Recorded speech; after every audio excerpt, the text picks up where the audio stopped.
ನೋಡಿ, ಈ ರಾಜ್ಯದಲ್ಲಿ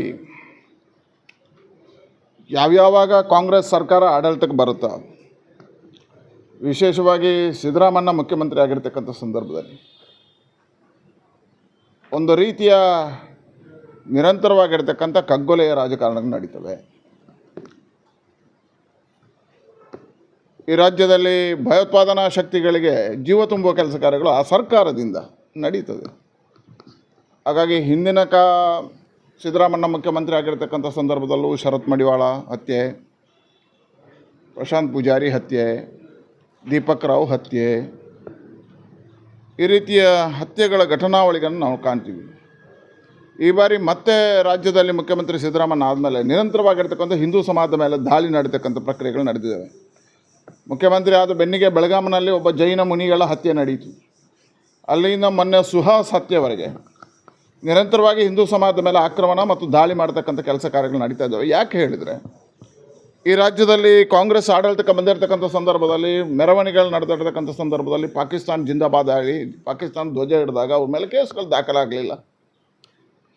ವಿಧಾನಸಭೆಯ ಒಳಗಡೆ ಪಾಕಿಸ್ತಾನ ಜಿಂದಾಬಾದ್ ಹೇಳಿದವರನ್ನ ಬಂಧನ ಆಗಿಲ್ಲ. ಹೀಗೆ ಅಂತಹ ಭಯೋತ್ಪಾದನಾ ಮಾನಸಿಕತೆ ಇರತಕ್ಕಂಥ ವ್ಯಕ್ತಿಗಳಿಗೆ ಯಾವುದೇ ರೀತಿಯ ಭಯ ಇಲ್ಲ ಅಂತ ಆದಾಗ ಹತ್ಯೆಗಳು ಪ್ರಾರಂಭ ಆಗಿದೆ. ಅದರ ಹಂತವೇ ಪ್ರಥಮ ಹಂತ. ಇವತ್ತು ಸುಹಾಸ್ ಹತ್ಯೆ ನಡೆದಿದೆ. ಈಗ ನಿನ್ನೆಯಿಂದ ಮತ್ತೆ ನಮ್ಮ ಹಿಂದೂ ಕಾರ್ಯಕರ್ತರ ಮೇಲೆ ದಾಳಿ ಮಾಡ್ತೇವೆ ಅನ್ನತಕ್ಕಂಥ ಟ್ವೀಟ್ ಮುಖಾಂತರ ಹೇಳ್ತಕ್ಕಂಥ ಧೈರ್ಯ ಬಂದಿದೆ. ಕಾಶ್ಮೀರಕ್ಕೂ ಮಂಗಳೂರಿಗೆ ಏನು ವ್ಯತ್ಯಾಸ ಇದೆ? ಕಾಶ್ಮೀರದ ನಡೆಯುವ ಭಯೋತ್ಪಾದನಾ ಚಟುವಟಿಕೆಗಳು, ಮಂಗಳೂರು ನಡೆಯುವಂಥ ಭಯೋತ್ಪಾದನಾ ಚಟುವಟಿಕೆಗಳು ಏನು ವ್ಯತ್ಯಾಸ ಇದೆ ಹೇಳಿದರೆ, ಈ ಸರ್ಕಾರ ಸಂಪೂರ್ಣವಾಗಿರ್ತಕ್ಕಂಥ ಈ ರಾಜ್ಯದ ಜನರ ರಕ್ಷಣೆ ಮಾಡುವಲ್ಲಿ ವಿಫಲ ಆಗಿದೆ. ಕಾನೂನು ಸುವ್ಯವಸ್ಥೆಗಳು ಹದಗೆಟ್ಟಿದ್ದಾವೆ. ಇದಕ್ಕೆ ಕಾರಣ ಯಾರು? ಮುಖ್ಯಮಂತ್ರಿಗಳು ಮತ್ತು ನೇರ ಗೃಹ ಸಚಿವರು. ಗೃಹ ಸಚಿವರು ಮಂಗಳೂರಲ್ಲಿ ಸಭೆ ಕರೀತಾರೆ, ಶಾಸಕರನ್ನು ಕರೆಯುವುದಿಲ್ಲ. ಆ ಸಭೆಯಲ್ಲಿ ಮುಸ್ಲಿಂ ಪ್ರಮುಖರು ಬಂದು ಗಲಾಟೆಯನ್ನು ಮಾಡ್ತಾರೆ. ಹೇಳಿದ್ರೆ ಗೃಹ ಸಚಿವನಿಗೆ ಒಂದು ಸಭೆಯ ಒಳಗಡೆ ಭಯವನ್ನು ಹುಟ್ಟಿಸುವ ರೀತಿಯಲ್ಲಿ ಆಕ್ರಮಣವನ್ನು ಮಾಡ್ತಾರೆ ಹೇಳಿದರೆ, ಈ ಸರ್ಕಾರ ಎಲ್ಲಿದೆ? ಸರ್ಕಾರ ಇದೆಯಾ, ಸತ್ತೋಗಿದೆ ಅನ್ನುವ ಪ್ರಶ್ನೆಗಳು ಬರ್ತದೆ. ಎರಡನೇದು, ನಿನ್ನೆ ಇನ್ನೊಬ್ಬ ಆದರೆ ಮೊನ್ನೆಯಿಂದ ಒಂದು ತಿಂಗಳಿಂದ ಬರಿತಾ ಇದ್ರು ಕೂಡ ಮುಸಲ್ಮಾನರ ಹೆಸರನ್ನು ಬೇಯಿಸಿ ಅವರ ಮೇಲೆ ಕ್ರಮ ಆಗ್ತಾ ಇಲ್ಲ ಅಂತ ಆರೋಪ ಇದೆ. ನೋಡಿ, ಸರ್ಕಾರ ಇರತಕ್ಕಂಥದ್ದೇ ಹಿಂದೂ ಸಮಾಜದ ದಮನಕ್ಕೆ. ಯಾಕೆ ಹೇಳಿದ್ರೆ, ಸಿದ್ದರಾಮಯ್ಯ ಯಾವಾಗಲೂ ಮುಖ್ಯಮಂತ್ರಿ ಆಗಿರ್ತಕ್ಕಂಥ ಸಂದರ್ಭದಲ್ಲಿ ನಿರಂತರವಾಗಿ ಹಿಂದೂಗಳ ಮೇಲೆ ದಾಳಿ ಮಾಡ್ತಕ್ಕಂಥ ಎರಡು ರೀತಿಯ ದಾಳಿಗಳಾಗ್ತವೆ.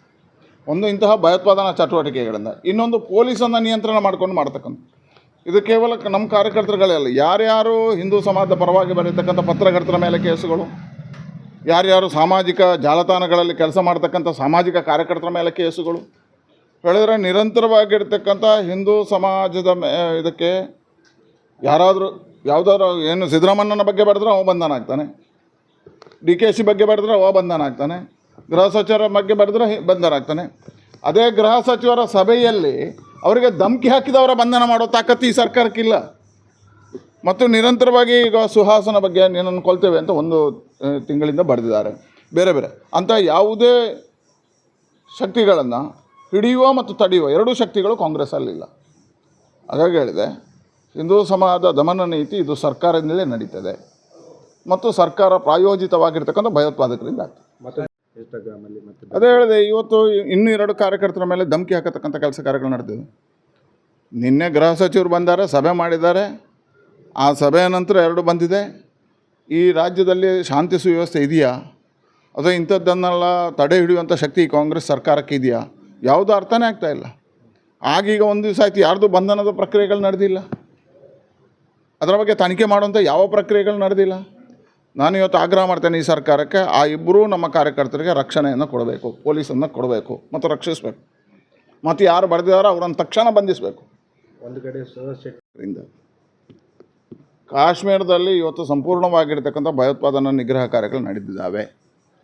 2, ಈ ದೇಶದಲ್ಲಿ ಮನಮೋಹನ್ ಸಿಂಗ್ರ ಸರ್ಕಾರ ಇರತಕ್ಕಂಥ ಕಾಲಘಟ್ಟದಲ್ಲಿ ಒಂದು ಸಾರಿ ಯೋಚನೆ ಮಾಡಿ, ಭಯೋತ್ಪಾದನೆ ಯಾವ ಹಂತದವರೆಗೆ ಹೋಗಿತ್ತು ಹೇಳಿದ್ರೆ, ಬೆಂಗಳೂರಲ್ಲೂ ಬಾಂಬು ಸ್ಫೋಟ ಆಗಿತ್ತು, ಕೊಯಮತ್ತೂರಲ್ಲೂ ಬಾಂಬು ಸ್ಫೋಟ ಆಗಿತ್ತು, ಮಂಗಳೂರಲ್ಲೂ ಬಾಂಬು ಸ್ಫೋಟ ಆಗಿತ್ತು.